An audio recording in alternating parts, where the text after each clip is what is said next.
It's another big primary election day in America today. Ballots are being cast in Michigan, Missouri, Kansas, Virginia, and Washington State. Get BIN News Now 24/7 on the free iHeartRadio app. Watch us on Facebook Live. Then hear us on WBOK1230.com.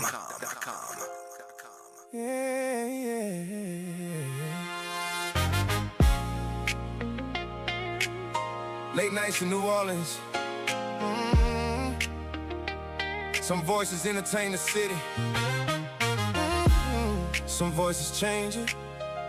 You already know who on the air tonight. Gerod. Gerard on the radio. Whole city vibing slow. Late night lights in New Orleans glow. Everybody listen close. Gerard on the radio. Truth in the speakers for sure. From the bayou streets to the corner store. Whole city locked in.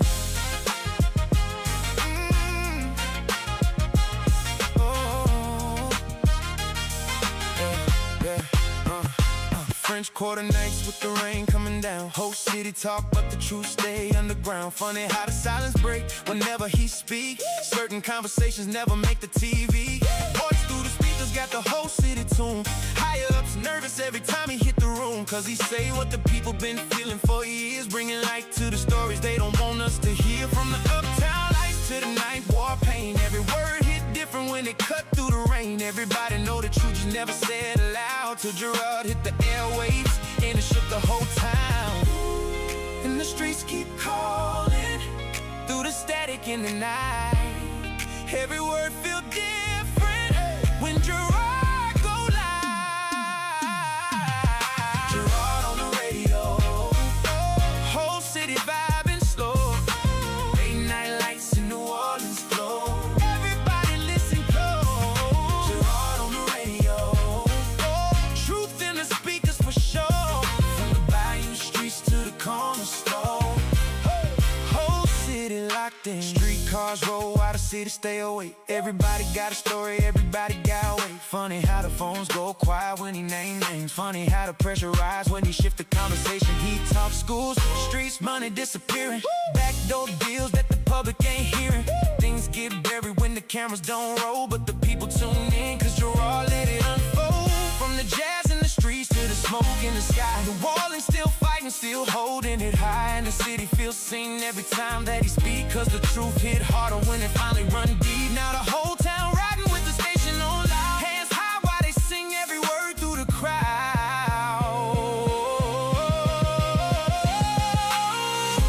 Can you feel the city breathing? Every late night conversation. Through the speakers, through the rain.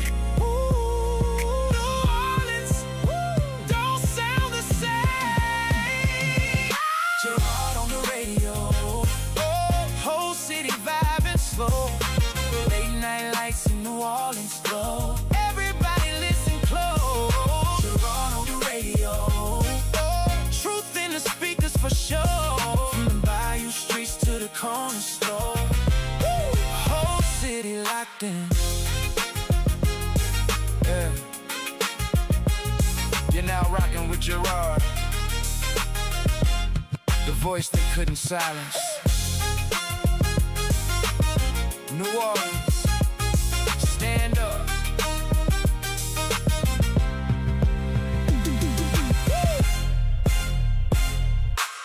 I know the song said Gerard on the radio. It really did say Gerard on the radio. But it's Suzette on the radio. Suzette Bagneris, that is. I am the co-host to Gerard Stevens. I'm sure he will be here shortly. This is WBOK 1230 AM. The talk line is 504-582-9422.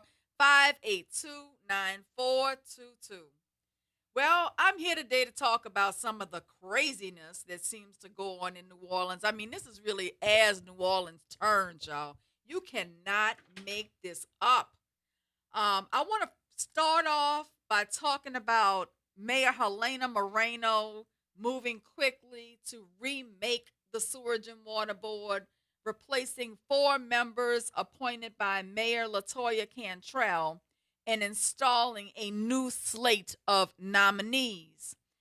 The administration is calling it reform. I'm calling it a joke.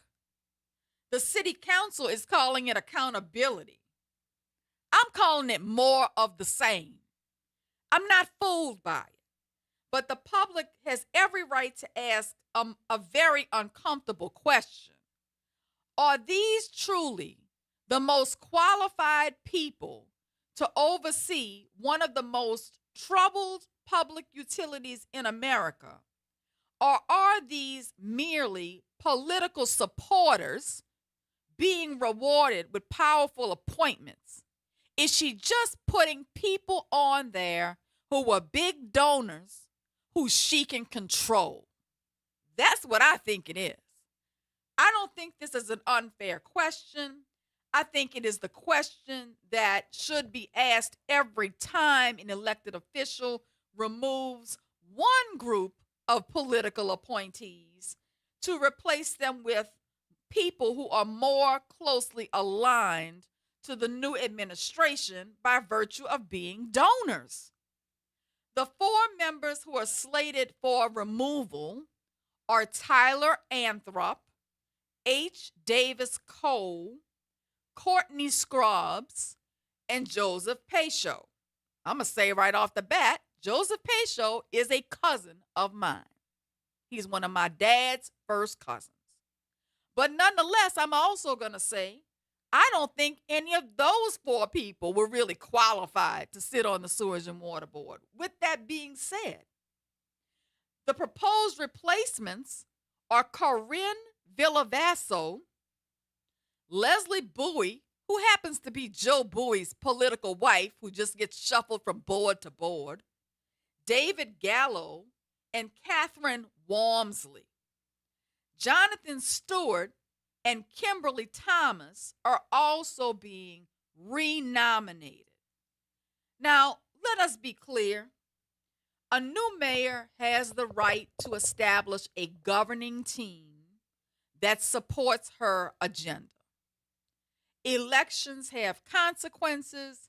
Mayor Moreno campaigned on that promise that she would bring greater accountability, quote unquote, to the Sewage and Water Board. And the legislature has now given her additional authority to change its leadership. But are you bringing accountability to the Sewage and Water Board by hiring subject matter experts or appointing subject matter experts? Or are you just bringing cronyism? Are you just rewarding the people who gave money to your political campaign? This is starting to become a trend with this mayor, that if you were with her on her campaign and a major donor, then you get favor. If you were with her opponent, then you get disdain. She seems to be very vengeful against her political opponents, but she wants to reward with position the people who were on her team. Political authority does not eliminate the obligation of transparency. And the citizens of New Orleans deserve to know mayor, members of the city council, or organizations that supported their political campaigns. It should bother you that people are getting appointed to the Sewage and Water Board just because they contributed dollars to campaigns. Those questions, I think, matter because the Sewage and Water Board appointments should not be ceremonial. These appointments will oversee billions of dollars in infrastructure, drainage, and capital projects. That's very, very important. They will review professional service agreements for people who will be performing work for the Sewage and Water Board. They will make decisions involving utility rates, executive contracts, budgets, and major construction projects. And that's what I want you to keep an eye on. You're putting in people who are going to award contracts to your people. That's another way to pay back a donor. They will have influence over who receives public contracts and how public money is spent. That is why the selection process cannot simply be who you know. It should be what you know. It should not be, let me plug these people in because they're my people. New Orleans has heard the language of quote unquote reform before. Every administration says it is cleaning up the failures of the administration that came before it. Every administration says its appointments are based on competence, integrity, and public service.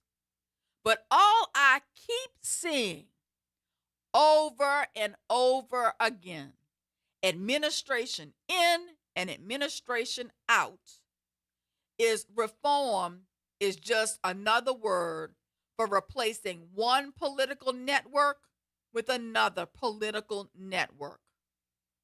The faces change, the relationships change, the plugged-in favorite contractors may change, but the system remains the same.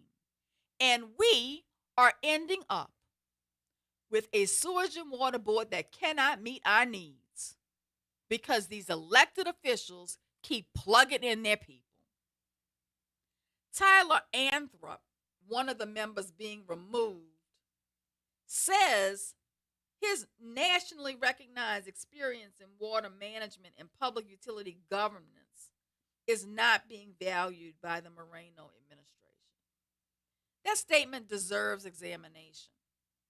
If an appointee has specialized utility experience, why is that person being removed? Was there a performance issue? Was there a disagreement over policy? Was there some kind of misconduct? Or was he simply appointed by the previous mayor and you want to appoint one of your partners? The public should not have to guess. If the administration believes that all four of these members failed or that they were not qualified, then okay, tell us that. But if their removal is based upon attendance, performance, conflicts, lack of experience, or poor oversight, present the evidence. But I need you to tell me how these new people that you're trying to put on this board are qualified. I need you to tell me what kind of subject matter expert you are appointing to the Sewage and Water Board. Because I'm not seeing subject matter experts being appointed. I'm not seeing a real change in direction.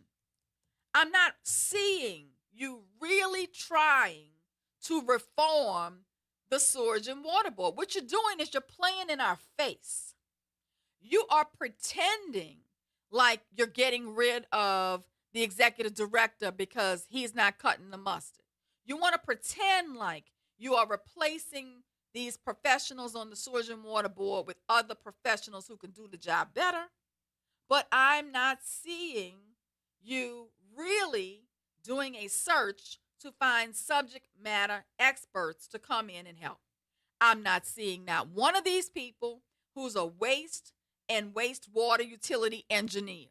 Not one of them is a stormwater, drainage, and flood control expert. Not one of them is a public utility finance expert. Not one of them is an electrical power and mechanical systems engineer. Not one of them is a constructional and capital project management expert. Not one of them is an environmental and regulatory compliance expert. Not one of them is a utility operations and workforce expert. Not one of them is a cyber technology and security and utility technology expert. None of them are ratepayer and consumer protection advocates. None of them have a specialty in government ethics, auditing, and procurement. and none of them have any expertise in climate resilience and coastal science. So what are you doing? Please explain to me how any of these potential nominees are qualified to sit on the Sewage and Water Board. With that, I'm going to go to George. How you doing, George? Baby, how you doing there? I'm doing okay. But I'm seeing more of the same, George. I'm not really seeing change. Well, you asked what their qualifications was, right? Right. Now, I heard you give the qualifications of that young man who said his credentials, young guy. Is that young brother that they hired to come in here and replace the old guy? I'm not sure what you're talking about. You're talking about the executive director who's currently there? Are they trying to replace him? Because they're trying to replace New Orleans charter schools. Can you tell me what she knows about the operations of the Sewage and Water Board? I'm going to wait.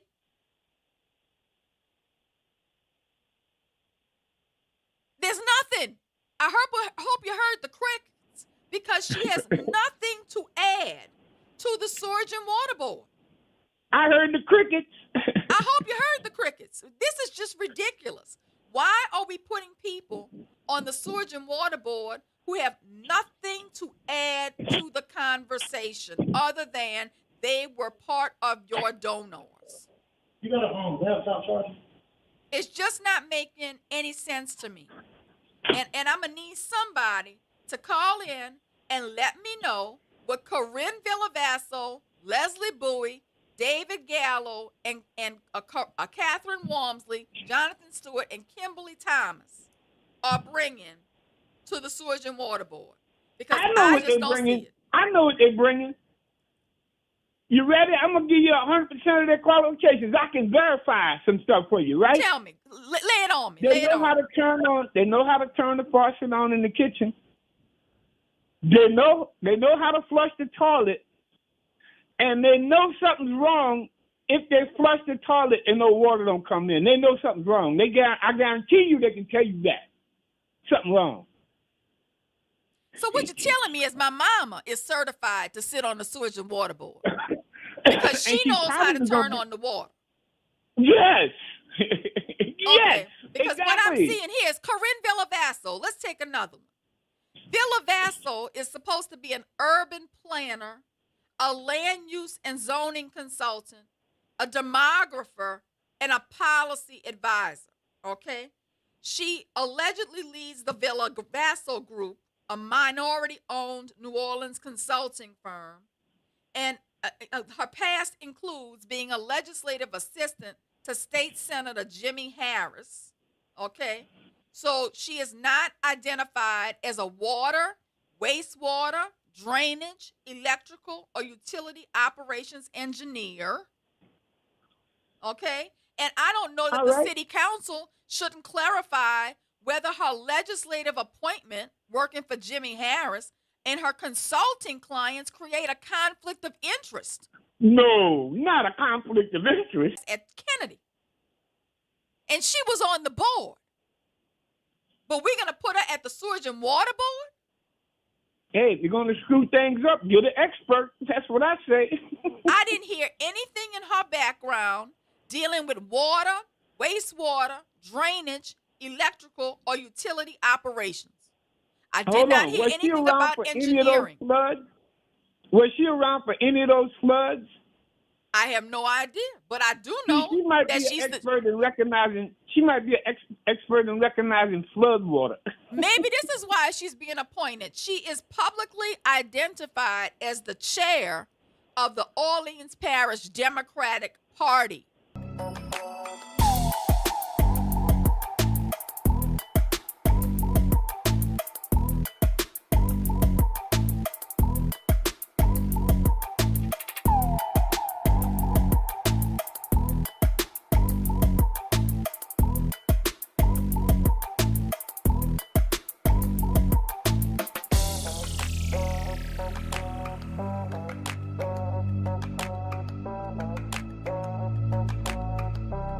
Hey everybody, it's Graylin Bryant Banks. And Kimber White Dupree. From the front porch, y'all. You know how we do every Monday. It's Moving Monday. And Tuesday, it's Trivia Tuesday. And y'all know we have nothing but bad cheering coming through here on Wednesday. But stick with us. On Thursday, we travel. That's right. And Friday's Free Your Mind Friday, so get your brass up. Something on your mind? Want to get it off your chest? Holla at your people. WBOK 1230 AM, the station you listen to all day long.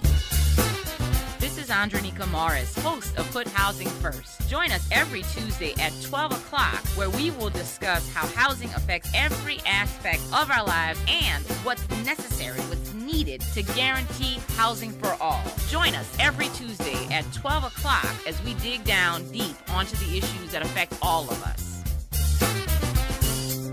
Hey New Orleans, it's Doc Griggs. Tune in every Thursday from 12 to 1 p.m. for Doc Talk and get checked, get fit, get moving.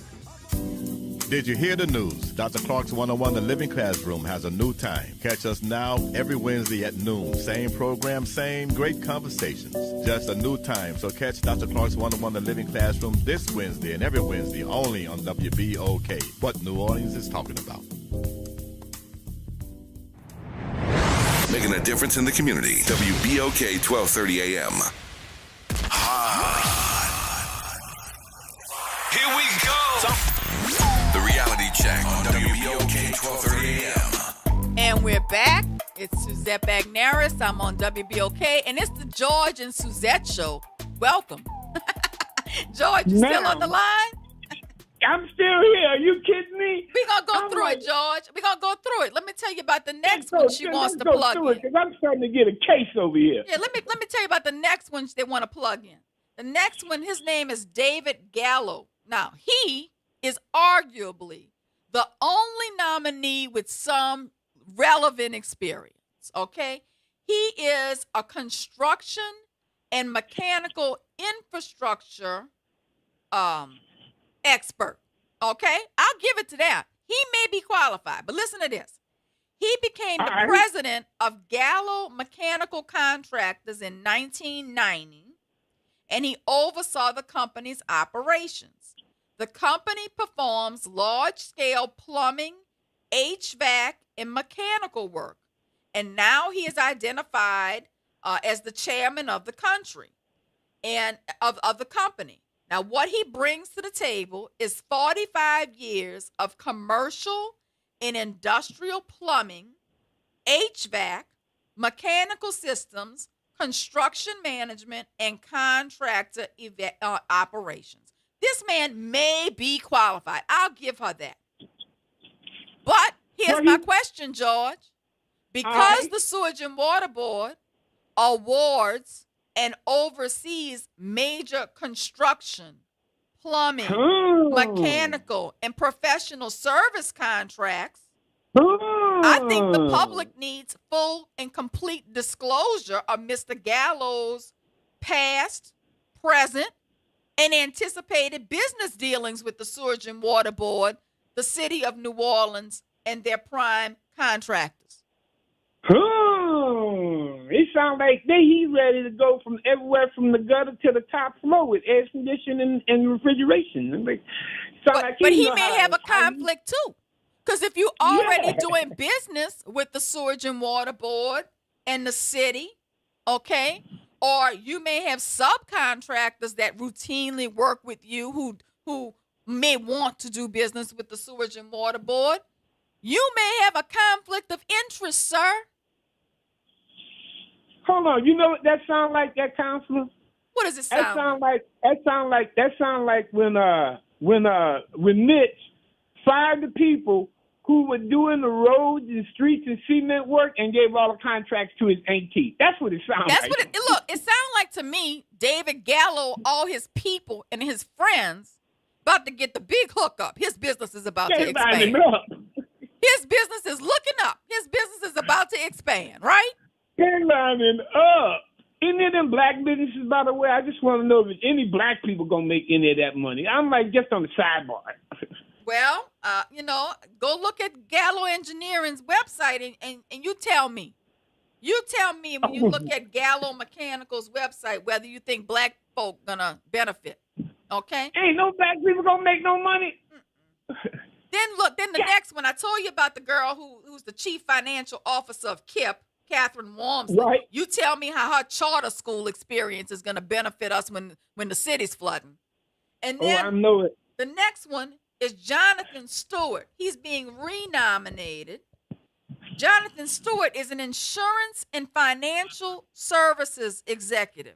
He's the president and CEO of Jonathan B. Stewart Insurance and Financial Services and Elevate Business Solutions. He has served in several civic and political government roles, including the New Orleans City Planning Commission, the New Orleans Council on Aging, and economic development organizations. Sounds to me like he's been plugged in all his life. He's going from one board to another board, and I don't hear where he has any experience with wastewater, utilities, or anything like that. I'm not hearing any of that. Now, He's that guy when your house flood, his insurance company denying your claim. I mean, what does he bring to the table? Arguably, he brings experience in insurance, finance, governance, planning, economic development, and maybe community board experience because he goes from one appointed position to another. But to me, his resume reflects broad business and civic experience, but not obvious technical utility experience. He has no utility expertise. And because insurance, bonding, and financial services may intersect with the Sewage and Water Board's contracting, capital problems, projects, and risk management, I think his business interests need to be fully disclosed. Ooh-wee! Can you see? I can smell it from here. Now let's wait for the last one. You ready for the last plug-in? There's another one? One more plug-in, George. One more plug-in. This clown car is full. It's a who you know game. Kimberly Thomas is the president of the Independent Gaming League Foundation. Wow. Now, she's not new to the Sewage and Water Board. She served on the Sewage and Water Board in 2014 and 2015. So what does she bring to the table? She's another one who gets shuffled from one board to the next. She has prior experience sitting on the Sewage and Water Board. How did that benefit us? And I think the question that should be asked is the publicly accessible city council summary gives very little information about her professional qualifications. The Independent Gaming League appears to be a community or youth-focused organization. But tell me how that puts her as being qualified to sit on the Sewage and Water Board. You always need somebody with experience on the Sewage and Water Board. Ask any of them people with $1,000 water bills. I'm telling you, this is looking like it's a game to these political officials. They are just shuffling people from one board to the next, where they're getting a few dollars in their pocket and they're able to give contracts to their people. Yes, ma'am. I'm like, you know what's incredible about this? What's incredible about this is they do it in a daylight. They're not even doing it in the dark. What they're doing is, it seems like they're making all these appointments to all these people that you're talking about with very limited or no qualifications or skills. And if you look at the subset of skills that they do have, they're dubious and suspect. All of them. I tell you what, I'm getting tired of it. As a taxpayer, I'm getting tired of it. This is a game to too many public officials. They move people on and off boards like pieces on a chessboard. They move one administration's appointees and replace them with their own supporters. And this is not reform. This is not accountability. This is not new and improved leadership. They're just playing musical chairs with their friends And their friends, in turn, are awarding contracts to their friends. Hey, I got a question. You might help me out with this joke. It says something like this. I didn't like it when you served it to me hot. I certainly don't like it when you're serving it to me cold. I just don't understand it. How does this help the poor elderly woman living on a fixed income who receives a water bill that she cannot possibly explain or afford? That explains it all. How does this help the homeowner whose street keeps flooding every time it rains because the drainage system is unreliable? How does this help the small business owner who keeps losing inventory, equipment, and customers when the water keeps backing up into their building? How does this help the family whose car keeps getting destroyed by street flooding while public officials argue over who controls the board? Well, how does this help the resident whose water keeps getting shut off because of a billing error that takes weeks or months to correct? How does this help the neighborhood where the same broken pipe leaks for months while millions of gallons of water are running into the street? It doesn't. It doesn't help the taxpayer. It's not helping the citizen. You're shuffling your friends around and you're awarding contracts to your friends by doing so. We see you. We see what you're doing. And these people who are accepting these appointments ought to be ashamed of themselves. They ought to be stand up enough to say, hey, look, I really don't have any expertise in that. Why don't we look to get some engineers, or why don't we look to get some people with some experience? You know, they ought to be ashamed to keep getting shuffled around from board to board. I got children coming up. I need to be able to get them a political appointment somewhere. I ain't doing that. I'll step up all day long. This is Oprahville. You get a job, you get a board, you get a board. Hey, you get a board too. You get 2 boards. I like you. This is crazy. And I'm like, you know the problem with listening to WBOK? Tell me the problem, George. The problem with listening to WBOK is already it's the reality check with Gerard G. Lance Stevens. All right. But then I'm going to fool around here and get attorney exquisite ordinaire, Counselor Suzette Bagneris, who brings stuff to daylight that if I'm going to fool around and get some black facts and information that I need to know. And see this right here, this conversation, I don't know how anybody listening to this who paying a water bill in the city of New Orleans ain't already on the phone giving you their disgust. Because this is disgusting. And the saddest thing about it is it makes it feel like I'm living in a third world country called the city of New Orleans in the state of Louisiana. It's sad. It's so sad. But you know what? I want to thank you for bringing up this information, because there it is. I need these black facts. If I ain't listening to WBOK, if I ain't listening on my cell phone, next door at my neighbor house, on my car, in the radio, on my computer, somewhere, if I ain't listening, I ain't going to get all these black facts I need to know from these people who reforming. Is that what you said? They're reformers? They say they're reformists, correct. I'm getting tired of it, George. I'm sick of it. And that's why I'm talking about it. I mean, every time it rains, people have to worry about moving their cars and their houses flooding and getting sandbags and all of this stuff. You know, until Zulu raised, it was getting flooded every time it rained. But it appears to me that we are really not trying to pad the Sewage and Water Board with subject matter experts. And I don't want to mislead you all in this. I'm not trying to mislead you. The last group wasn't qualified either.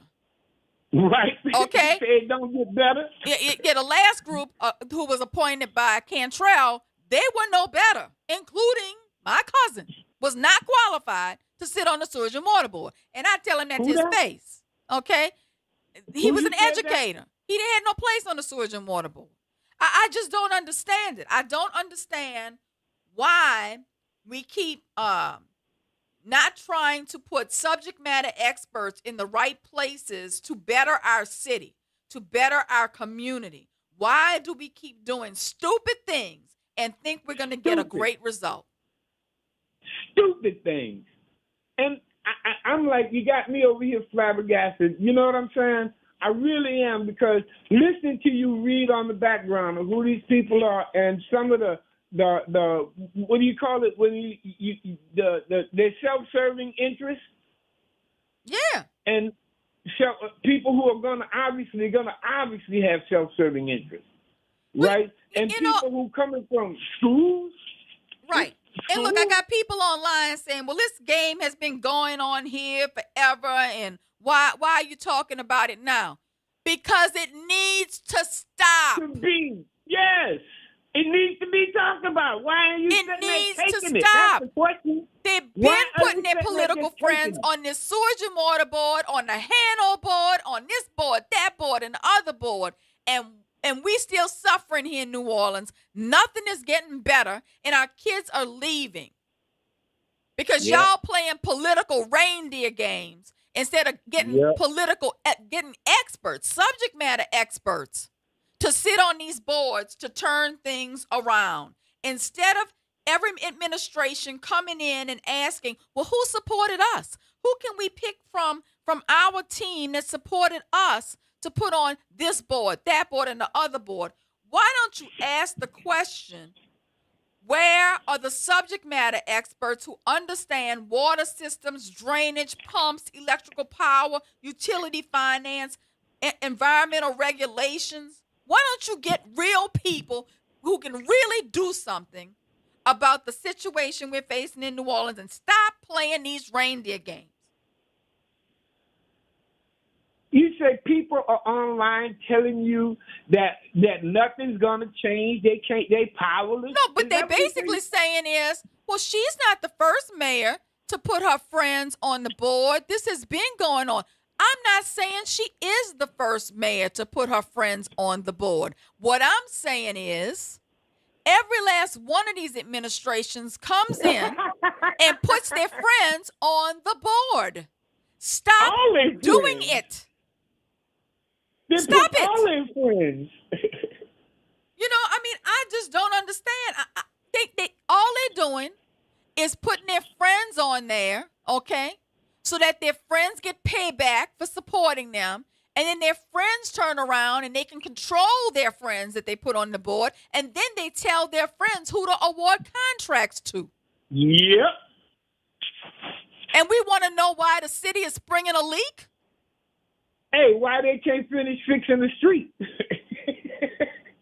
You know, political connections don't know how to operate a drainage pump. Campaign donations do not balance a utility budget. Friendship does not prevent flooding. No, it don't. I'm still sitting here going, how many times have I driven over unfinished waterworks products and projects, tore up whole blocks? And if I'm living in the city and a lot of your people are, why they should come? Man, they should be out there in front of City Hall with torches. I ain't saying they should be burning nothing down. Well, you know, I tell you, maybe y'all don't care. Maybe you don't care that the city floods all the time. Maybe you don't care that they're saying our infrastructure can't support us anymore, and you know that our pipes are going to continue to fail, our sewage and drainage is going to continue to get worse, and then we're going to be under sea level. Maybe you don't care. Maybe you like this friend game. You know, you want to call it fake rage. Okay, well, what you going to be mad about? Because this is your tax dollars at work. Your tax dollars at work, your property values at work, all of that. Your personal net worth, for real, if you own property, is at stake. You are subject to all of these continuous errors. You're going to work your whole life and can't sell your house because they're writing on the report how much your street floods. And devaluing your show. let me address this. One of the people online said, well, they just appointing the people they know and the people they trust. Okay, I'm going to go with that. But let's say this. If I need a new roof, I'm going to find a roofer that I know and that I trust. I'm not going to get my friend who's a plumber to come fix my roof. That ain't going to happen. Okay? Clearly, with Tulane and UNO and Xavier and Dillard having all these engineering departments, we ought to be able to come up with some people with some expertise that we can appoint to the Sewage and Water Board. Hold on there, Consul. You saying we got local qualified people that's educators in these big-time institutions that should be able to figure out a roadmap? I think in these engineering departments at the HBCUs and the other colleges we have here in New Orleans, we ought to be able to find somebody who understands water systems, drainage, pumps, electrical power, utility finance, federal government regulations, and how to read a contract. But you got to get the right person for the right job. You don't just call your cousin Bubby because your cousin Bubby is your cousin Bubby and you know him and you trust him. You call your cousin who has expertise in the area. Hey, baby, keep firing the alarm. Let the people wake up. Wake up, y'all listening? Y'all listening? Wake up. Y'all wake up. Well, thank you, George. Baby, thanks for calling. I ain't listening to you. I appreciate listening to you. I've been listening to you for a hot minute, and it's good to get your fire back online. Thank you. We need that fire. We're taking our break. We'll be back. Gerard has just walked in. Gerard is on the radio, y'all, like the song goes. Gerard on the radio.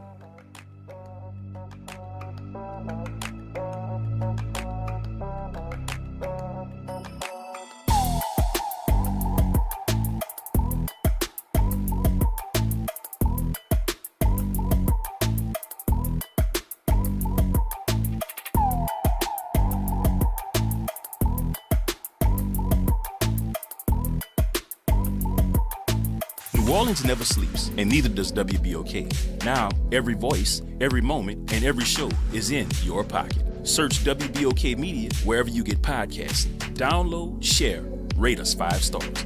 Because when you support us, you amplify Black voices and the New Orleans culture.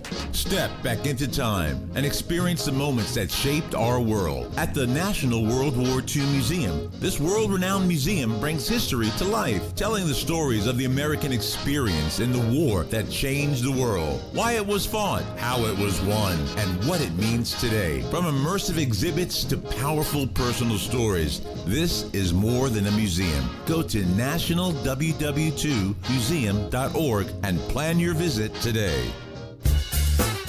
This is Andronica Morris, host of Put Housing First. Join us every Tuesday at 12 o'clock where we will discuss how housing affects every aspect of our lives and what's necessary, what's needed to guarantee housing for all. Join us every Tuesday at 12 o'clock as we dig down deep onto the issues that affect all of us.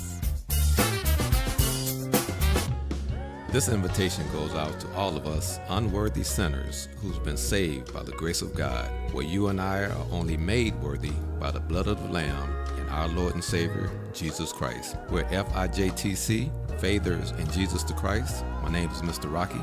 You can tune in to WBOK, 12:30 a.m. Sunday mornings from 8:30 a.m. to 9 a.m. Hope to see you there. WBOK. Better pay attention. Powered by Cox Business. Here we go. The reality check on WBOK 1230 AM. Well, do I sound like her? No, I do not. Because she was island at the Peoples. Gerard on the radio. What's going on, good people? Please excuse my tardiness. Let me give you a traffic update for all of you that are headed to New Orleans from the west. If you are headed east, you're going to be sitting in traffic. Traffic is terrible right now, and people are getting off on every exit they can possibly get, where it's Mid City, whether it is the exit coming over here by Xavier. I don't know what happened, but it is a whole bunch of traffic out there.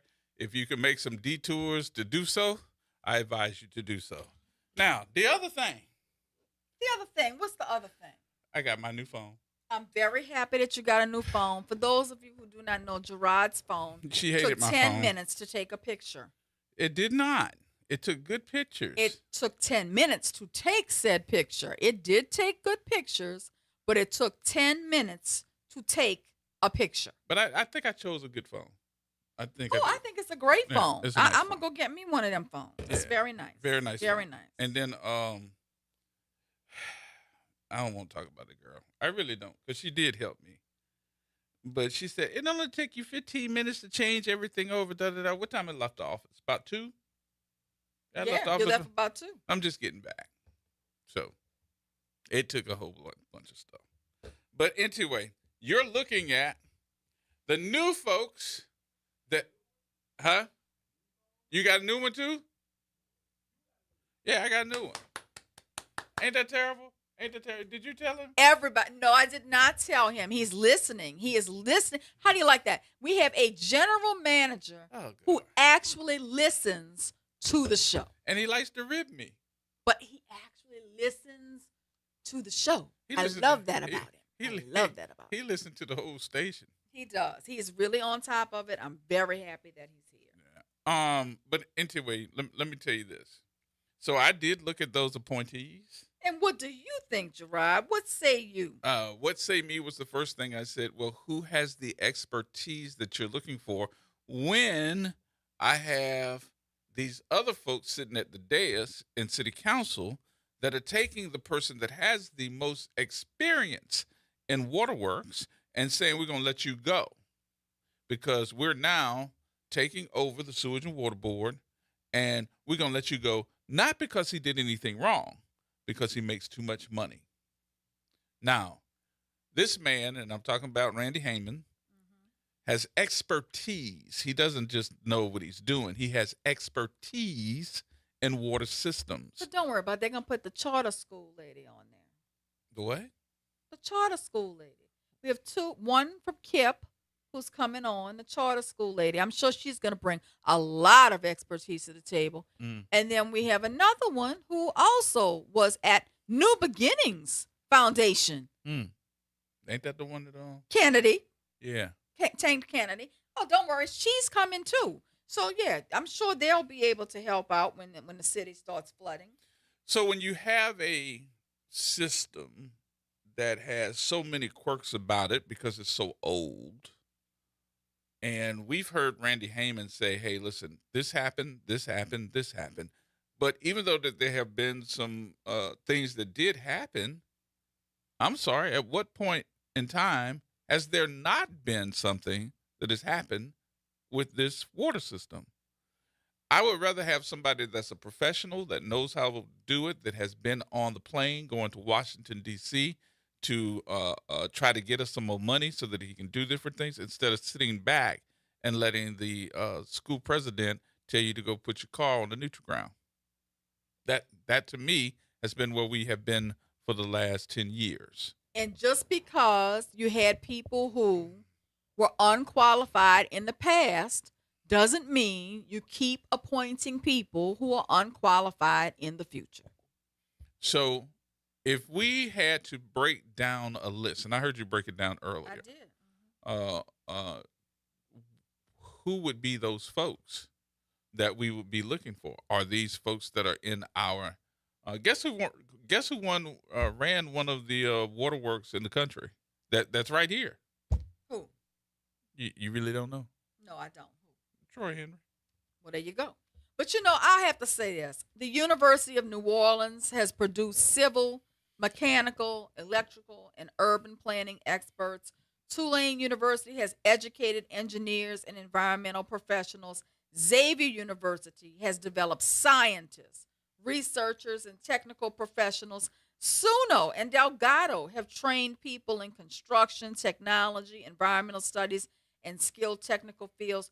You tell me why we can't pull expertise from the graduates and from the students who are in these universities. We probably could give internships, unpaid internships, to some of these students to get some footing. Okay, so I don't understand what we're doing. So one of the smartest that I've seen that not only can do mechanical engineering, but also has new ways of displacing and making sure that water works for us instead of us trying to just run from it, is right around the corner.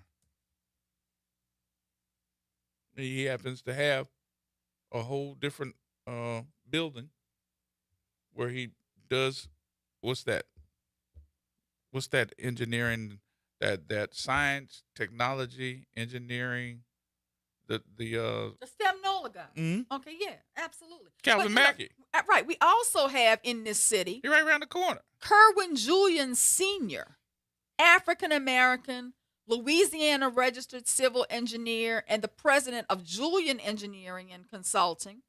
He has worked on huge projects like the airport and all these different things, right? And why don't we pull from his expertise? I don't understand what we're doing.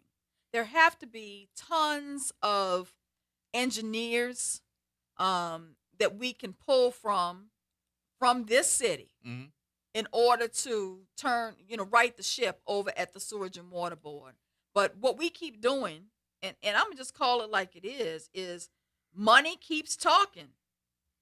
Money keeps talking. So one of the things I do want to see, and getting appointed with us in the Sewage and Water Board, and I think that everybody says the same thing, is that I don't understand why we're not making the current of the Mississippi River work for us instead of us trying to work for it. Why aren't we doing some hydro energy? Right. And trying to cut down our power bills in the hottest times of the year. Who is your hydro energy expert on the Sewage and Water Board? Don't have one. You don't have one. That's my point, Gerard. That is my point. But I know the guy that's right around the corner, Calvin Mackey, is. Well, shouldn't he then be on the Sewage and Water Board? Look, I just want to see a scientist, a researcher, an engineer, somebody who knows something about the operations of a utility system and the Sewage and Water Board. Somebody who has experience in civil engineering, environmental engineering, mechanical systems, construction management, drainage, coastal restoration, water resources, and public works, sitting on the Sewage and Water Board. One person doesn't have to have all that expertise, but let's put people on there who bring that expertise to the table collectively. Let me give you a full example on why you're saying that. And one of those examples is immediately, look what happened in the French Quarter. We're doing construction projects, and nobody can give us a timeline on when those construction projects were going to be finished, and it's making these people go bankrupt. Now we got to come out of our pockets, give them money so they don't close. More coming up, y'all. We got to take a break here. News is next, and we'll come right back.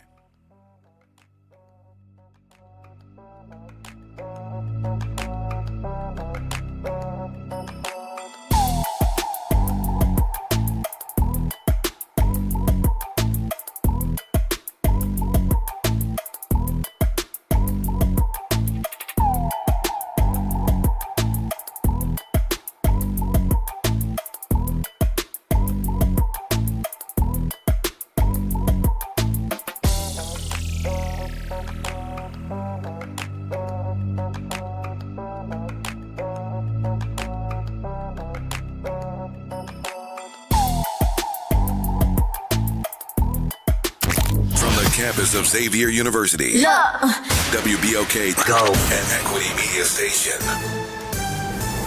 I'm Mike Island with BIN News Now. An arson suspect linked to one of the massive wildfires threatening Spokane, Washington, is in court today. Aaron Farinacci was arrested by a SWAT team yesterday after a witness said he saw him acting suspiciously near where one of the fires started on Saturday. The 37-year-old is a Spokane resident, and he's being held on a $1 million bond. It is dangerously hot in the Southwest. Extreme heat warnings are in effect for parts of Arizona, California, Nevada, and Utah. Phoenix could see temperatures between 109 and 116 degrees today. President Trump says ExxonMobil and Chevron are making too much money. The president says the country's two largest oil companies were taking in too much money based on a shortage, and that they ought to give some of that windfall back to the public. Trump says he's a big free enterprise guy, but he's not happy about the situation. Get BIN News now, on demand, 24/7 on the free iHeartRadio app.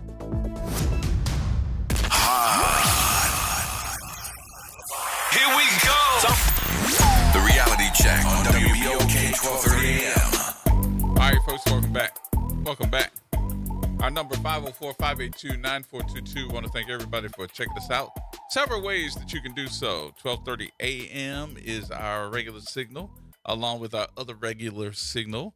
It is 107.1 FM. Make sure that you check us out if you're in the immediate area of the West Bank and downtown New Orleans. You can do so. If you're at home or you want to chill out and watch Facebook, you can see us live on Facebook Live. And you can also hear us on our website at WBOK1230am.com. Today's conversation, boy, interesting about who's on the Sewage and Water Board on the board. Who is getting elevated to the board and who is being taken off. Now, there is something they are trying to plug, a hole they are trying to plug in addition to putting plugs on the Sewage and Water Board. They're trying to plug the hole in the city's finances. The city of New Orleans reportedly has approximately $35 million in available cash and could burn through it by August 25th unless the city council approves an emergency financial rescue plan. August 25th. We're not talking about some distant budget projection for next year.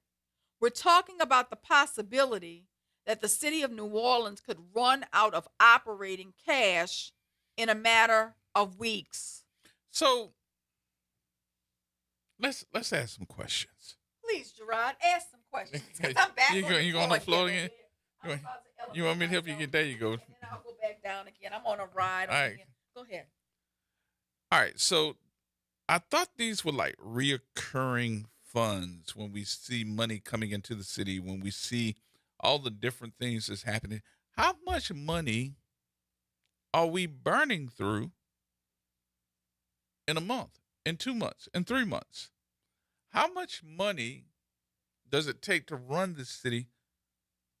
And it sounds like and feels like, what it feels like is the fact that the money that we're making is stagnant, like it's not really coming in. So the money we spend is not replacing with the stuff that we do. If I get on the bus and I pay my fare, that money today is supposed to replace what we spent yesterday. So the money is supposed to be reoccurring and coming into the city. So my question is, why are we spending more than we're making with all these different issues we've had, with all the different things that we've done, from Mardi Gras to all these concerts? Well, how much money did we make with Essence? Did anybody ever say? Because usually they say, boy, that's a $347 million hit to the city. I just got an alert on my phone. It's about to rain. You may have to go move your car until we get a subject matter expert on the board. Go neutral ground? Yeah. Mm-hmm. It's about to rain. Is it for real? Let y'all know. Yeah, I just got an alert on my phone. Is that what? So until we get some subject matter experts on the Sewage and Water Board, you might need to move your car. But anyway, G, go ahead. But we're running out of money. But that is one of the questions. If we're running out of money, how much money are we spending compared to what we're bringing in? It sounds like this is the 8th month of the year. So what are we making every other month? It sounds like we're spending more than what we're bringing in. And if you got a budget crisis, should your CAO be saying, here's how much money we need to put away every month to make sure that we are liquid by the end of the year? I guess we went from one to the other because they done already got rid of Montano. Now I like Joe Giarrusso, but is this is this over his head? Because this is a whole big mess that we in. Well, I never looked to see. I never examined his resume to see if he had a background in finance. Mm-hmm. I guess I need to look into that. He's a very nice guy, but I don't know what his background is aside from being a city council member and what qualifies him to be in the position that he is in now, other than the fact that he is good friends with Helena Moreno and JP and served on the council with them. But you got Romy Schofield sitting in the background that's been doing this for years. If you don't use her for her knowledge and what she brings to the table, then you're actually kicking yourself in the butt. Romy Schofield can do this job backwards. Whether you want to give her the job to do or you want to sit there and argue with her, because, I mean, she had to defend herself several different times. But Romy Schofield can do this job inside and out and backwards. And what I wanted to do was to say, hey, so I invited one of the candidates that was running for the office, who was the CPA, to sit up here and tell me what's going on with the city. I just thought we made a deal with the casinos to get $100 million in advance. I thought that we had money that we got the first time from the bond. We spent $100 million in the first 6 months of the year. How much money are we spending compared to what it's bringing into the coffers? That's just a legitimate question that anybody could ask, and anybody with eyes can look at and say, here's how much money we're bringing in per month. Here's how much we're bringing per quarter. Here's how much we're doing for the 6 months of the year, and here's what we need to be at to be liquid by January of next year. So, Joe Giarrusso III has credentials in, it's very interesting. He's a graduate from Jesuit High School. He went to the University of Texas at Austin, but it doesn't say what his major was. He went to LSU Law School, where he finished in the top 5% of his class and served on the Louisiana Law Review. So he's a lawyer. Before becoming the CAO, he had 20 years experience as an attorney. But I don't see anything in his resume that says he has any kind of finance background. He did sit on the city council where he reviewed city budgets, but I don't see anything in his background that says that he has significant experience in finance. And now he's the chief financial officer for a city that has complex issues. Because this ain't no walk in the park. This is more of what I'm talking about. You're rewarding your friends with positions. You get an A for loyalty. But are you selecting from your friends the people most qualified to do the job? And that is my concern. Maybe he should have been the city attorney. He has his background is in law. Right. Okay? But maybe he's not well equipped to be the CFO of the city. I mean, here we are, and the reports, you can read it in NOLA.com today, is that we need to find $110 million. And what they're going to do to try to find this $110 million. Oh, I'm back down. Is there? No, I wasn't looking. Oh, you're looking for the 110 million? Yeah, I was saying, are you Let me sitting see if I got it you in got my it in your purse. You got it in your purse. Let me see what I got in my purse. You probably do. But they need 110 million. Okay, that's the gap. And what they're going to do is delay your infrastructure projects so that they can do it. And they're going to go into the rainy day fund too. So your infrastructure projects. Let's break that down, because see, what has come to me a long time ago, and I said it on the air several different times, and I said it for a reason. I said some folks really need to understand something. Let me look at my cash app. Maybe I can send it. Would you come back up, please? I can't. The chairs. This chair, because you making me look like I'm just. Both of the Say, chairs. bro. Say, are can you broken. bring her a chair? Can y'all got any more of these chairs without the big one? I mean, they keep going down in the. Can you bring her a chair? Please support WBOK. Please support WBOK. So she can get another So chair. I can get another chair. Yeah, get her another chair. I'm gonna do a GoFundMe to get another chair. But we have to take a look back. All right, taking a look back. One of the things that came to my attention, and I said, and somebody looked at me and said, "What are you talking about? What are you talking about?" I said, "Somebody's telling me that some infrastructure money is missing." Well, what are you talking about? Well, is it infrastructure or would it be special project? Thank you, dear Nyron. Thank you, bro. Because she was sitting on the floor. An infrastructure project, or is it special projects? And that is, where's the money for Lincoln Beach? How you going to delay special projects or infrastructure projects for Lincoln Beach when we have had the hoorah-ha, everybody coming out? Oh, the press conference. They had a press conference. Yeah.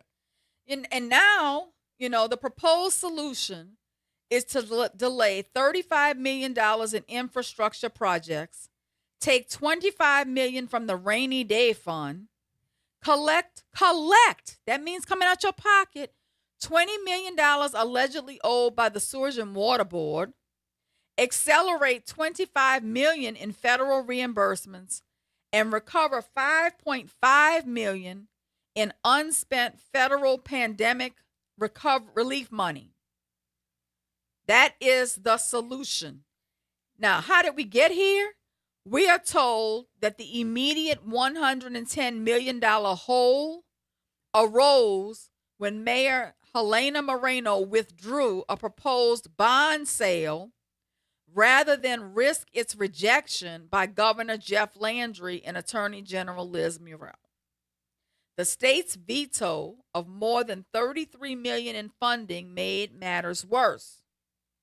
So there's no question that the political warfare between the state officials and New Orleans has financial consequences. When the governor and the attorney general use state power against the city of New Orleans, the residents are getting hurt. I don't know what's going on with the internet, folks. Bear with us. I'm seeing every time we bring up something that sounds a little bit different to the folks that don't want to see it, we go off. We are off now on the internet on Facebook. Could you please check that out? All right, Galloway. What's going on, Brother Gerod? What's happening with you? What's going on, Counselor? I'm here, man. I'm here. I'm watching the shuffling of the friends from one board to another and to these political positions that involve our finances. Well, you laid it out beautifully when you started off the show, and I do appreciate that because all those names, I will be looking into them and actually find out what they really do. How much money did they really donate to her? And once again, I got to say this. You have Dillard, Xavier, and even UNO. Xavier has, not Xavier, Dillard has a STEM program. The E in STEM stands for engineering.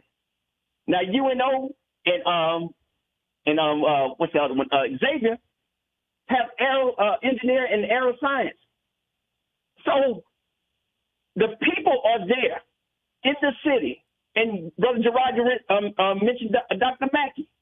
Right. Wouldn't it be smart for somebody to go to Dr. Mackey, hire him, and he go down to UNO, Xavier, and Dillard and find the best and the brightest and fix this problem?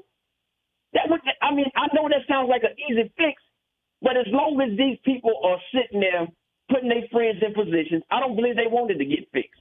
Their houses are not flooding. Their insurance is not going through the roof. Their cars are not getting flooded. Think about that for a second. When the last time you heard Helena Moreno come on there and say her house flooded when it rained in New Orleans? Or anybody in the city council? They don't care. Mr. Heyman, sue him. That's what I would do. You want to fire me for no cause? I need to get paid. So if you're going to buy me out for almost $1 million, I'm going to take that and go find me another job because that man did nothing wrong. To the new people that's coming on this board, are y'all going to be willing to stand up like Mr. Heyman did and say, the buck stops with me? Yep. This is what happened? Yep. This is how we going to plan to fix it? That man has been on social media every time a flood, every time a busted pipe. Are we going to get that same quality? Or are we just going to get a bunch of people pointing fingers at each other? Because the last administration, people love to say, well, Petey did this and that. Everybody called out Petey. Everybody named Mo called out Petey. I know I was the first one to go down there and ask them people, how do I get to the boom boom room? They ran me up out of there. But if y'all hiring people to do kind of just sit on boards, I got expertise in making a moonshine steel. Maybe I'm qualified. We got to get rid of this stuff. Bro, think about this. Hold up, Look, as George said, my mama can turn on the faucet. Maybe she should be on the sewage and water board. What are you doing with the moonshine steel? Make moonshine. I wouldn't drink it, but somebody else do. Not me. That is octane that you drink it. Yeah, you can get your moon. Hey, if I learn how to make moonshine, that means I can work for the sewage and water board. Yeah. I know how to make water evaporate and turn it into alcohol. How about that? Indeed. Yes, indeed. That's about how the search going down there. You know, this Friday coming up, the Democrats are coming down to New Orleans to the Hilton. Mm-hmm. Former Vice President Harris, Troy, Cedric, all them folks are coming down there. Now, you know they're not going to let somebody like me in the door. Number one, I ain't paying that money to go see them folks. But anybody is going. When all those people get up on there and start giving you this speech about voting and how they try to do this and that to black and brown people, can somebody please stand up and ask, in the city of Orleans, the black medium income is $39,000. The white medium income is $93,000. How about we fix ourselves before we sit there and try to invite Harris down here and tell us how to vote? Mm-hmm. Get off y'all behind and vote. Because if not, Helena going to run wretched through here. Because pretty soon, she might be appointing somebody that worked in the boom boom room. I'm just saying. Now I'm going to get up off here, my brother. Y'all have a good day. I'm going to the hot tub and watch that moonshine bubble. Yes, indeed. Galloway out of here. All right, Galloway. Yes, indeed. That's funny. No, he didn't say the boom boom room. The boom. Look, I think that the person who's from the boom boom room is qualified as some of these other people they're putting on the sewage and water board. But, you know, New Orleans is not suffering from a shortage of talent. We have engineers. We have accountants. We have municipal finance professionals. We have architects. We have planners. We have all these things. We have environmental scientists. We have people who have managed large organizations and corporations. They're already here. So why are they not being appointed? And utilized. Why aren't they being utilized? Mm-hmm. Why are elected officials searching their campaign finance reports to figure out who they want to nominate to sit on these boards? That's a good question. I mean, I thank you for your service. I appreciate you donating to my campaign. But if your expertise is not there, why keep putting folks that don't have any expertise on boards, especially with a critical organization, which affects everybody, black, white, Chinese, don't matter, Vietnamese, whoever. This board affects everybody and everything. Your survival could be put on this board. If we have a bad flood or we have a hurricane, has anybody thought about, do we even talk about, it's August, have we even heard about what our plan is if there is a flood? What's the plan for the city? And I will give TD, you know, as much as we want to sit there and criticize TD, I will give her this. She's the one that hired Randy. She's the one that found him and made sure that he came here to do something about this situation that we have called the Sewage and Water Board. But if he's not going to be able to be utilized, what are we thinking? What are these folks thinking that have no expertise whatsoever? And I got to tell you, I'm so tired of seeing Lil Red Bottom sit up there with his new haircut, talking about, oh, this and this and this. And then I'm really disappointed in Jason to say that, you keep throwing over that man's head how much money he made or is making. I think he's worth it. I do. And I think that you got to be able to say, how do we utilize this man for the monies that we're paying him to get this thing as possibly correct, get it correct as soon as possible, or get it correct to the point where he can make it happen and make some moves to go to the next level. Because it's apparent to me he's not a dummy. And if we keep messing around and putting folks that have no idea what they're doing on the board, then it makes me change my whole thought capacity of who is the dummy. Okay, I'm finished now. I did what I said. You did what you said? I did what I said. I think you said what you said. But I did what I nonetheless, said, and I said what I said. I think, Gerard, you are absolutely right. I think that New Orleans is running out of cash, not necessarily because the revenue does not exist, but because the city is spending money faster than usable cash is arriving. That's scary. I mean, hell, Stevie Wonder can see that. Stevie Wonder can see that, but apparently they'd rather put Cousin Bubba on the board. More coming up, y'all. Y'all see Bubba, tell him we need to talk to him. More coming up.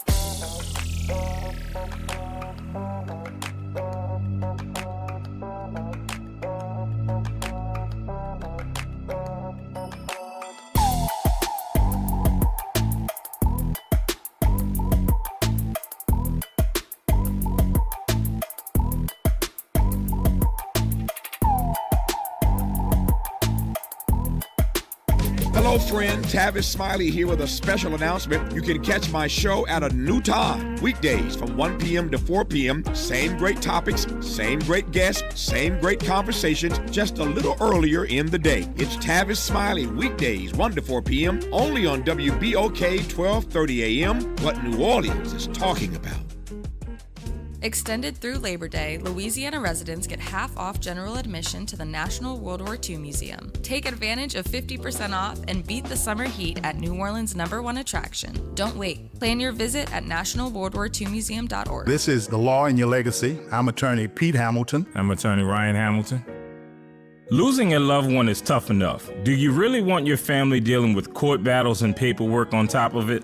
Whether you choose a will or a trust, think ahead. Take care of your family. Let them focus on healing instead of headaches.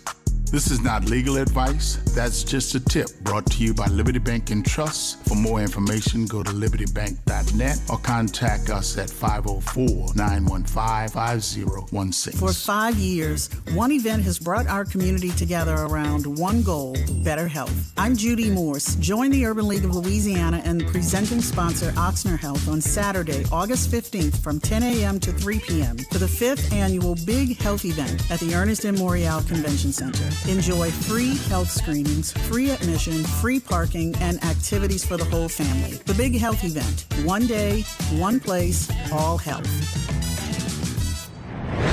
Making a difference in the community. WBOK 1230 AM.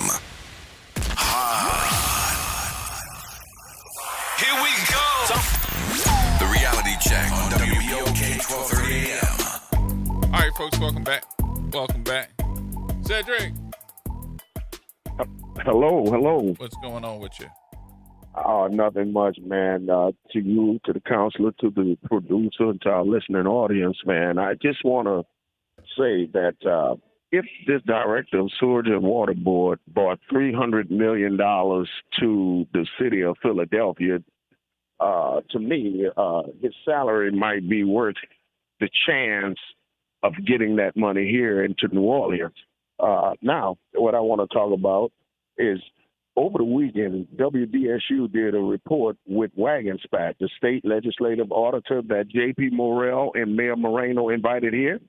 And in that interview, he said that there is no deficit. So I would love for the city officials to explain to the citizens of New Orleans, is there a deficit? Was there never a deficit? And this was this weekend on WDSU. But if this gentleman could bring $300 million to Philadelphia, I think we should take a chance, and maybe his $200,000-$300,000 salary, maybe it is worthy, because we need somebody that can fix the problem and bring funds here. And thank you so all you're for saying allowing that me to say that. WagonSpat said there was no deficit? According to he did a report with the reporter Cassie Shern, and it's on her page. Oh hell no! You can't listen to that one. No, because I really want to ask you a question though. Then if there's no deficit, then why he here? Okay, here's the quote. I'm looking at the quote. It says, according to legislative auditor Mike Wagasback, New Orleans has made strides in improving its financial situation, but says challenges remain for the city and its taxpayers. Moving forward, and this is a quote, there's still going to be some pain and some struggles and still some cost cutting that needs to take place. But in the long run, I think they'll be better for it. The cash flow will be tight. You know, we're sitting on a better fund balance, said Wagasback. We began the year with about 65 million in fund balance. And then we did the sale of the Caesar Strip. So technically speaking, we're about 160 million as far as a fund balance is concerned. Now, that's not always cash, so that's why there's still a cash flow issue. We estimated the city would spend 140 million last year. Now say that part again. We estimated that the city would deficit spend about 140 million last year. I think it ended up spending 120 million. So that was a good surprise. There is no deficit in the budget. They're not deficit spending this year. So that's the real story. So we're not deficit spending. Then what are we spending? When they're saying everything will be tight. I mean, to me, you're talking out the side of your neck, because I'm not a CPA, and the average person doesn't. But you're saying two different things and talking two different ways. Are you talking as a CPA, or are you talking about, can you say that the capital budget is this way? Because we got more than one budget. We got a capital budget, and we have a monetary budget that we have every single day. Let me try to follow the money. The city entered 2026 with a huge budget hole. The city council said incoming Moreno administration inherited an estimated $222.4 million deficit. Officials attempted to balance the 2026 budget through additional projected revenue cuts, reorganizations, and employee furloughs. You remember all the people they furloughed? Mm-hmm. That means the new administration did not begin with a healthy financial foundation. They still furloughed. Right. It began by trying to close a massive gap. Then overtime spending allegedly was dramatically under budgeted. One of the most serious problems was overtime. So the Louisiana legislative auditor said the city budgeted roughly 9 to 10 million for overtime in 2024, but it spent 44 million in overtime. Right. So you got a $20 million deficit. Right. For 2025, so my question again goes back to, how is he telling me that we're not deficit spending? I don't know, because in 2025, it reportedly budgeted almost nothing, about 57,500, while projected overtime spending approached 50 million. That is not a minor forecasting error. That is tens of millions of dollars in actual spending that they did not adequately recognize. So, Gerard and Counselor, this is where I'm going with it, Gerard. According to the thing you said, there is no deficit. So this is where I'm going with it, and I'll hang up and thank you all as always. Madam Mayor and Mr. JP, President of the City Council, was all of this worth it going to get this man when you all were going after the former mayor? And I have to sound like a broken record, because if you're going to hold the former mayor accountable, then y'all got to be held accountable. Was it worth it? And it's my understanding, because the word on the word in the political street is them Cajuns in Baton Rouge ain't gonna be satisfied till they have JP's law license. Y'all have a good day. All right, Cedric. You think they're gonna get it? I don't know. It's gonna be interesting. He got some friends too, so we'll see. My whole deal is this, and I'm sorry. You cannot tell me that we're not deficit spending when we got a deficit. If you got a deficit, that means you don't have the money. We broke. We broke. And when you know you broke, when you gotta say it twice. You broke. If you don't have the money, and I'll say this too, this city ain't broke. This city is well off, and we find money for everything they want to do. We find money to pay their friends. We find money to pay folks that when you tell me you don't have it and you're furloughing people that's making $30,000, $40,000, but you're giving somebody else $280,000. And, oh, yeah, by the way, y'all get furloughed too. If I was $280,000 with a salary and I get furloughed, I'm sorry, 2 or 3 days a week or a month, that's not hurting me. I'm still bringing home over $200,000. But if I'm making $30,000 or $40,000 and I get furloughed, I'm more than likely hurting, because now my salary goes from $30,000, $40,000 a year, to somewhere between $25,000 and $30,000, because that hurts somebody that's not making a whole lot of money. So this issue of this city, and if you don't pay attention, you will miss the issues that are coming up now. How we raising money? Oh, we going to raise the cost of you getting a boot on your car. Oh, we going to feed you to death. Oh, parking meters costing went up. Oh, we going to feed you to death before it's all over with. And honestly, folks, these folks keep getting wealthy. And the folks that are everyday single living folks are definitely paying the cost. And now, if you want the lights on the bridge to be another color, you got to pay for it. I don't really think they're trying to fire Randy Heyman. You want to know what I think they're trying to do? I bet you dinner. I bet you dinner. Oh, you do? Okay, I bet they're not. I'm going to tell you what I think they're trying to do. I think they're arguing that he's making too much money, because they're trying to change his job description to handle 2 jobs for 1 salary. I think they're trying to combine Heyman's executive director position with the general superintendent's position, which collectively, jointly, would be a $750,000 annual salary, to 2 people. Mm-hmm. And they're trying to make him do both jobs for 1 salary. That's what I think they're trying to do. I don't think he's being terminated. I think that they're doing a political and organizational groundwork laying so that they can consolidate his job, do a new confirmation process, and a possible leadership change after Mayor Moreno's new board members are confirmed. Why? Why? Because they'll save $350,000. They'll pay him $477,000, all right, to do 2 jobs instead of doing 1 job. They're not even letting him do 1 job. You got the city council, every time he comes in front of them to say, hey, this is what's going on, you got them threatening him. That's political theater. I'm so tired of the political theater. August 1st is Y'all coming. want to talk about fake rage. There you go, fake rage. Here go the it's other political theater. Here go the other one. This is not her pick. This is Cantrell's pick. There is nothing here. Well, who do you think she wants to plug in? What's the white guy's name?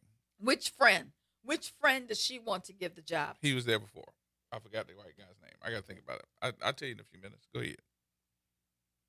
Go ahead. ahead. I thought you were saying something else. No, I was looking at you, waiting for you to tell me what you think they're trying to do. I'll tell you what his name is. I think it's Steve. I think getting rid of Heyman is a mistake.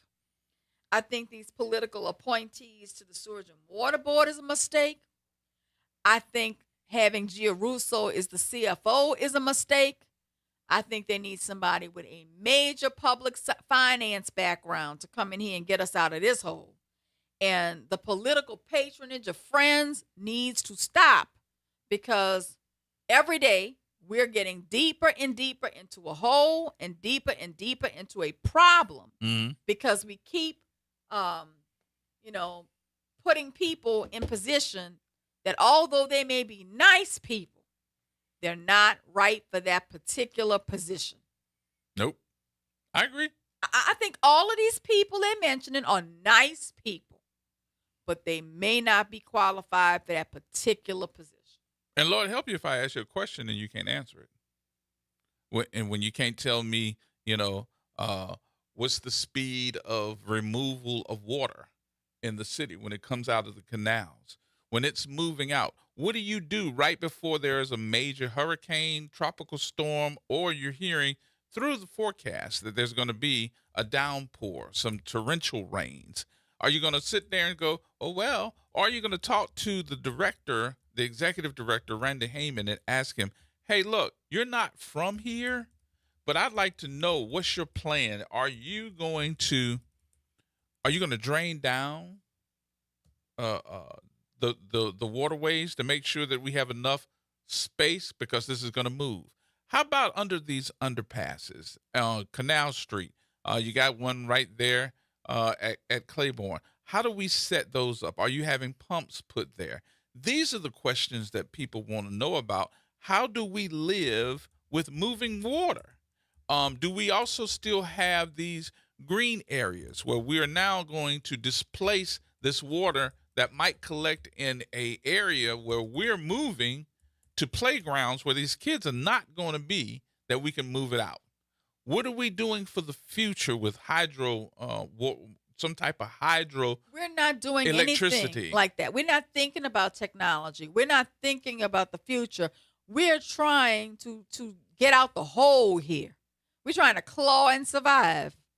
We're like Good Times. We're like Louisiana and George. We clawing and surviving. I mean, to me, it's not enough to appoint accomplished people. I'm sure all of these people are accomplished in their particular field, but their expertise does not match the jobs you're trying to put them in.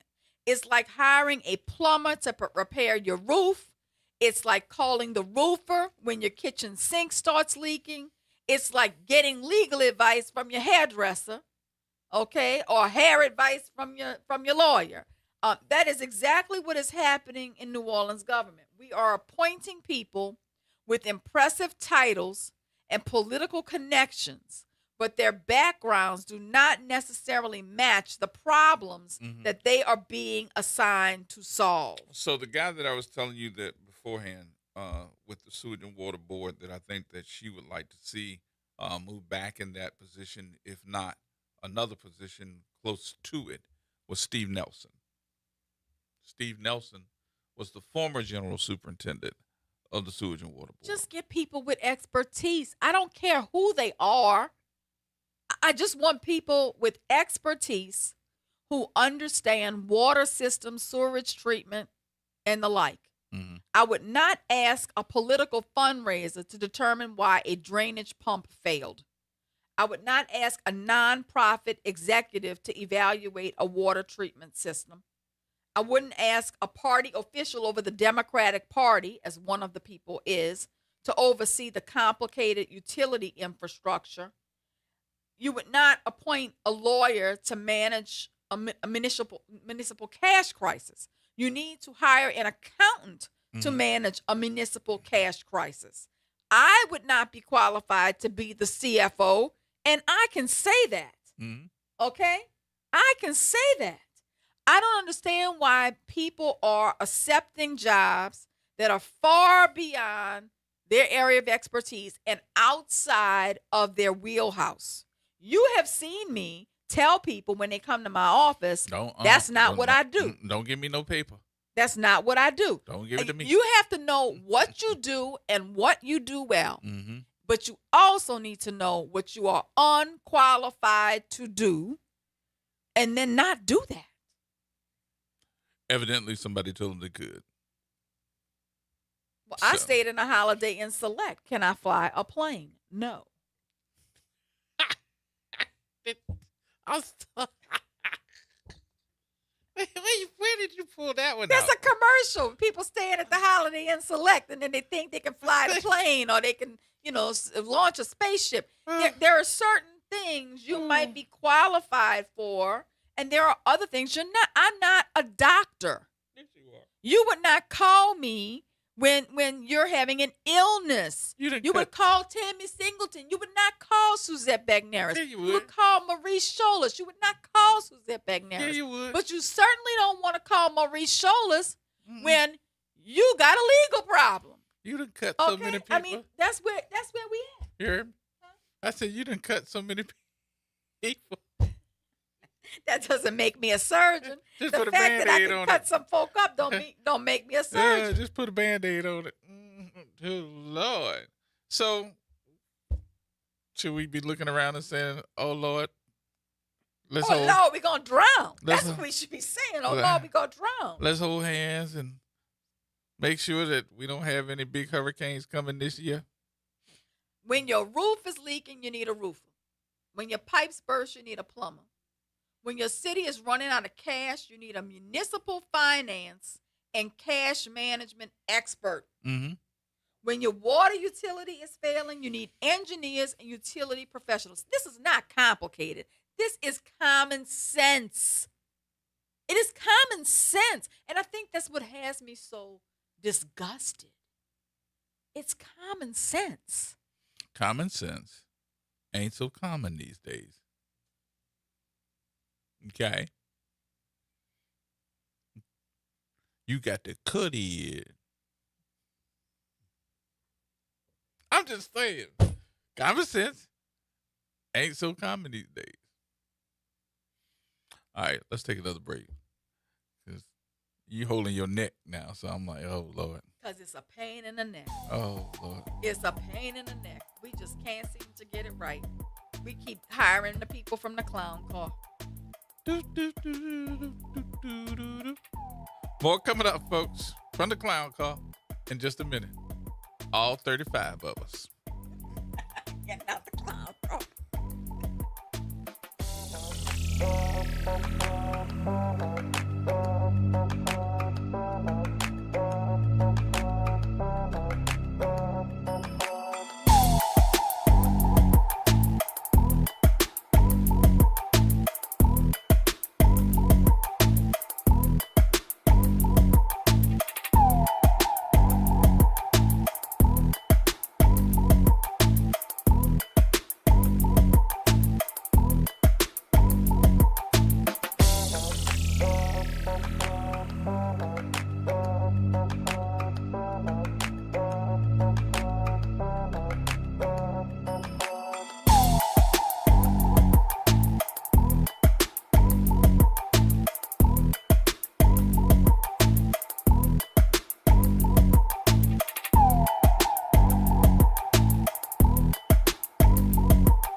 AURN News. I'm Ebony McMorris. Today, Missouri voters decide whether to send Cori Bush back to Washington. 2 years ago, Bush made history as the first black woman ever elected to Congress from Missouri. Then she lost her seat to Wesley Bell in a primary that became one of the most expensive House races in the country's history, fueled by millions in outside spending from a pro-Israel super PAC. Now they're facing off again. This time, Bush is framing it as unfinished business. Standing outside the courthouse, she told supporters, quote, "Send back that descendant, send her back to the place that enslaved people built. Bell isn't backing down. He's leaning on his response to last year's deadly St. Louis tornado and pointing to Bush's voting record in office as reasons voters should stick with him. Polling headed into today has the race tight within just a few points, but no matter who wins tonight, Democrats are expected to easily hold this seat come November. For these stories or more, go to AURN.com or follow me across social media at Ebony McMorris. Norman Robinson is back. Can you hear me now? And he's taking no prisoners. Can you hear me now? Each weekday, Norman Robinson brings you commentary with Off the Top. The incident was shocking, disturbing, disgusting, disappointing, and sad. Each weekday, Off the Top with Norman Robinson is heard exclusively right here. It's Off the Top with Norman Robinson on WBOK 1230 AM. Greetings and salutations. I am Edward B. Coulon Smith, chairman of the board of the New Orleans Regional Black Chamber of Commerce. We'd like to invite you to tune in every Wednesday at 12 noon on WBOK to listen in on Black to Business and be a part of the movement that's going on. Thank you. Did you hear the news? Dr. Clark's 101 The Living Classroom has a new time. Catch us now every Wednesday at noon. Same program, same great conversations. Just a new time. So catch Dr. Clark's 101 The Living Classroom this Wednesday and every Wednesday only on WBOK. What New Orleans is talking about. WBOK. Online at WBOK1230.com. Here we go. The Reality Check on WBOK 1230 AM. All right, folks. Right back at you. You get it afterwards. So, I guess let's wrap up this part about running out of money. Do you think that the city of New Orleans is going to run out of money? Yeah, I'm about to cash app Helena right now. I'm going to help out. You going to send a little something? I'm going to send her a little something from my cash app. Okay. Help out. You need me to send her something? Yeah, I think you need to send her something too. Zella some money. I know. Just so we can make it through the month. But do you think we're going to really run out of money? Or do you think that this is all hype? Because they keep saying they're scrambling to replenish New Orleans' bank account. Do you believe that? Well, I think we kind of burned the bridge with Jeff. We can't ask we sure can't ask the state for any money. And Big Daddy Trump was mad too that from what we understand, Big Daddy Trump called and said, if y'all don't let that indictment go, I'm gonna take your money. I'm going to take your $187 million, and the city of New Orleans will not get in. And Jeff is still mad, and the AG is still mad. So they may be on the phone with Trump. They may know we're about to lose more federal money, mm-hmm. and they're preparing us. Like, I don't know what they know. I'm not watching their bank account. They don't have me as an additional person on the account so I could see, what they have. You ain't on the account? I'm not on the account. No. When did they take you off the account? I don't know, G. I thought you was on the account. I'm persona non-negro right now. Whoa. They don't want me. Not that persona. Yeah, that's me. Mm. But I do think that everybody needs to cash app them a little money, Zell them a little money, just so we can keep the lights on in the city of New Orleans. I do not think that we are nowhere near out of money. I don't. If we're going to pay. So you think they are misrepresenting the truth? Yes. To the citizens. Absolutely. Telling us we're running out of money. Yes. And we're not running out of money. Absolutely. You think Helena sitting over there on Partridge Street, just living the life, ordering the caviar, having the champagne, because we are living that champagne life in the city of New Orleans. Neo. We're not struggling. Neo. We're not hood rich. We really rich. Is that what you're telling me? Neo. We're not Neo. gator boots struggling, Mm-mm. Driving my E-Class in my mama name. We're Nope. not doing that. Mm-mm. You're saying we really rich. Nope. We're not hood rich, like Mary J would say. And you ain't putting your baby's name on the daggone power bill. No. You get it? You put the power bill in the bin? Okay. So I'm just looking at this and saying, Okay. If I thought about that we were going to be without. If you thought the lights We're were gonna be cut about to off. go off, what would you do? Why would I be trying to pay certain folks monies for contracts? Here's $80 million. We're going to give you an increase for trash pickup. I'm going to make sure that you are taken care of with the DDD so you can go clean up downtown and Canal Street. We're going to start up this renaissance, and we're going to take all this money. We're going to redo the train tracks. This is infrastructure projects, okay? Didn't we just say we were going to get rid of, we're not going to be able to do infrastructure projects when you just made an announcement about infrastructure projects that's coming to Canal Street? That was this week. You can't tell me we out of money and you sitting up there doing, pomp and circumstance. That's an oxymoron to me. You're just telling the people, hey, we're not going to be able to do this because this thing says we're going to run out of money soon. So you saying they're doing like me when people call me and ask to borrow money and I say, I'm broke. I ain't got it. Yeah. They do it like me. Didn't I just ask you for some money? You just They do it. I got you. So they're not really out of money. You think they're just telling people they're out of money because they don't want people in their we finances. are not broke. They don't want people on we their ain't pocket. broke. That's We're what not you're broke. You're trying to tell me that we're broke and we got all these schools sitting around and we got fences around them and we're paying $500,000 a year and cutting the grass? You're trying to tell me that we ordered all of these electric buses for school pickup that ain't got here yet? You're trying to tell me They got the Tesla buses coming? yeah. They Tesla. You're trying to tell me that this city is broke, not just one broke, but broke, but yet we allowed the governor to take $33 million away from the city, and we ain't send nobody up there to fight for it? You ain't broke. You halfway retarded, but you ain't broke. Okay, let me say it this way. You dying. So I'm just saying. Did you like my own? I did. I'm sorry for all the slow people. Oh, people gonna be writing in. I know. Let me just make it clear that was Gerard. That was not Suzette. We on the little yellow bus. Stuff I don't do. We just on the little yellow bus licking the windows. That's all. So I'm just saying, we're not broke. So stop playing with us, saying that we're broke. And what are you all really doing with the money? We broke when you just expending expenditures and saying you got this expenditure and you got this expenditure. Some of the stuff, I wish somebody would say, hey, here are all the expenditures that we really don't need. We're paying a commission, the Vucare Commission, for y'all to tell us that we can't have businesses in the daggone French Quarter. We can't go in there and say, hey, let me show y'all what I got. We have more entrepreneurship in this city than anybody. Half them people that's in the French Quarter doing entrepreneurial things don't even live here. Well, I think everybody should write it down on their calendar, August 4th, 2026 at 5:54 p.m. Gerard said, we are not broke in the city of New Orleans. Therefore, we can all sleep well tonight. The lights will stay on. They ain't gonna cut the lights off. They're not gonna cut the lights off.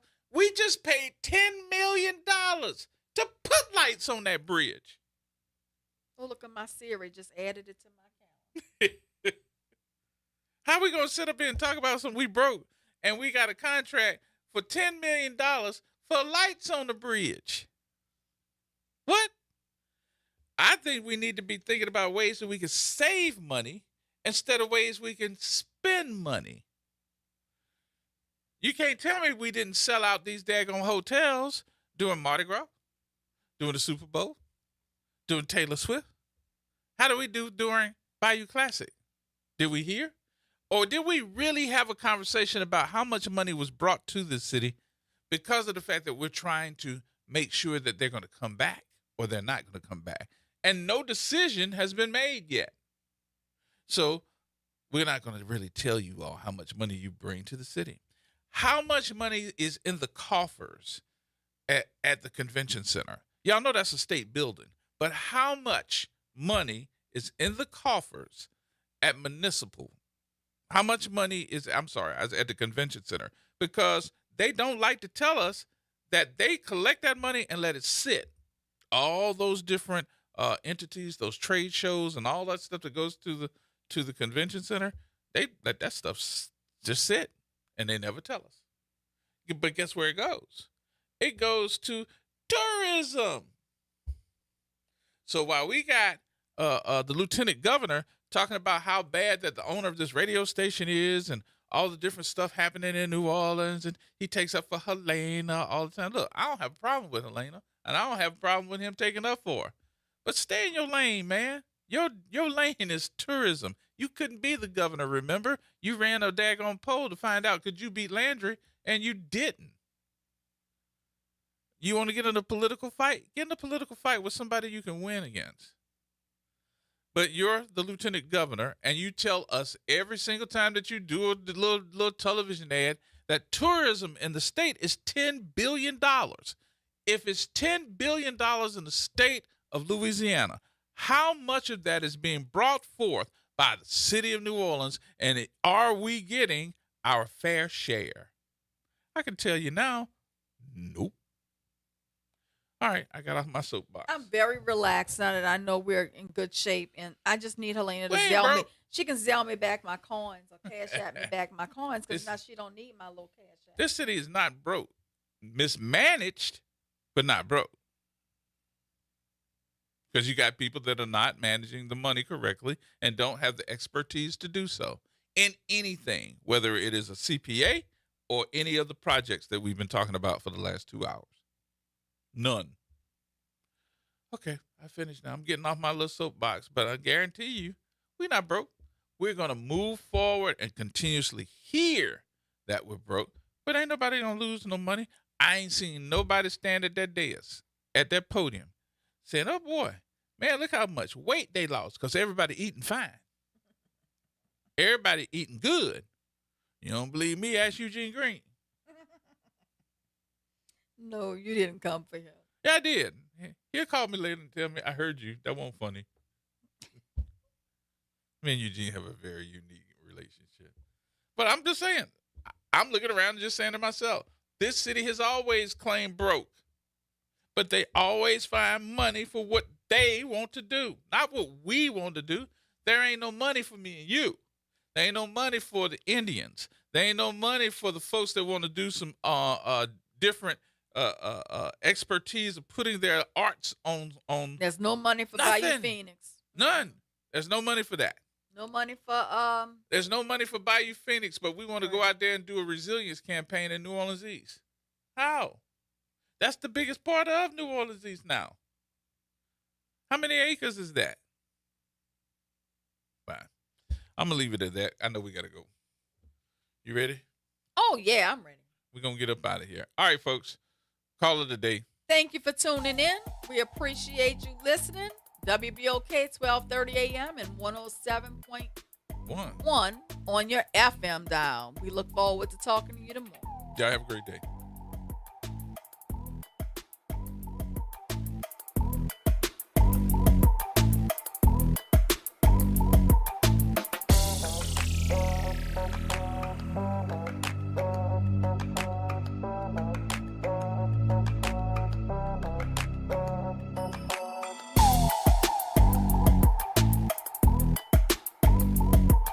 WBOK online at WBOK1230.com.